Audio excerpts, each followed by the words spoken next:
This magician actually built a solid wall in the center of the stage and claimed that he could pass through it with his supernatural powers, just as the assistant pulled the cover up. The next moment, Jack actually passed through. To everyone's surprise, they all wanted him to do it again. Jack, who had only rehearsed once, was nervous about making a mistake and had to force himself to perform. When the barrier was closed, he gave a quick gesture. His partner quickly pulled down the mechanism and a small hole appeared in the floor instantly. That's the secret of through-the-wall magic. So, the great magician Jack, disregarding his image, crawled through. Under the worried gaze of his wife, he stood up, twisted his waist to show that he was fine. After quickly fixing his clothes, he didn't have time to respond to his wife's love and instead returned to the audience's view with a mysterious pose. This time the applause was even stronger than the last time. Even the assistant got great satisfaction. After all, magic isn't real, but Jack believed that as long as it made people happy, it was meaningful. From then on, Jack's fame grew, and even the Russian royal family invited him to perform at the Kremlin. Jack came up and said he could grant them their wishes. In front of a surprised crowd, he had the royals write their wishes on slips of paper, then collected them. To make it more convincing, he had the princess randomly draw one. No matter the wish, he claimed he could fulfill it. But when Jack opened the note, he suddenly realized he couldn't read Russian. This made everyone burst into laughter. Jack, unfazed, asked the queen to translate, but she only glanced at it and said the wish was impossible to fulfill. The note requested the bell of the Kremlin to ring again, but that bell hadn't rung in centuries, and the rope had long since decayed. The stairs to it no longer existed either. But Jack, undeterred, casually opened a window and looked at the bell. He then took out a handkerchief, stuffed a white silk scarf into it, and the next moment,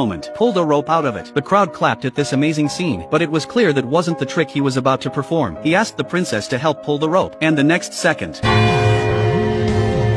pull it again. the melodious sound of the bells resumed in the Kremlin, shocking all the royals present. Everyone seemed to hear the call of their ancestors and immediately knelt down. But everyone knew that magic was fake, and the reason the bell rang was that when Jack received the note, the wish had already been switched. So, no matter which wish was drawn, the royal wish was always to ring the bell. Jack's request for the queen's translation was merely to make the performance seem more real. The reason the bell rang was because his partner, Jim, had set up a sniper rifle in the building across from the Kremlin, with a silencer attached. When the princess pulled the rope, Jim simultaneously pulled the trigger, causing the bell to ring.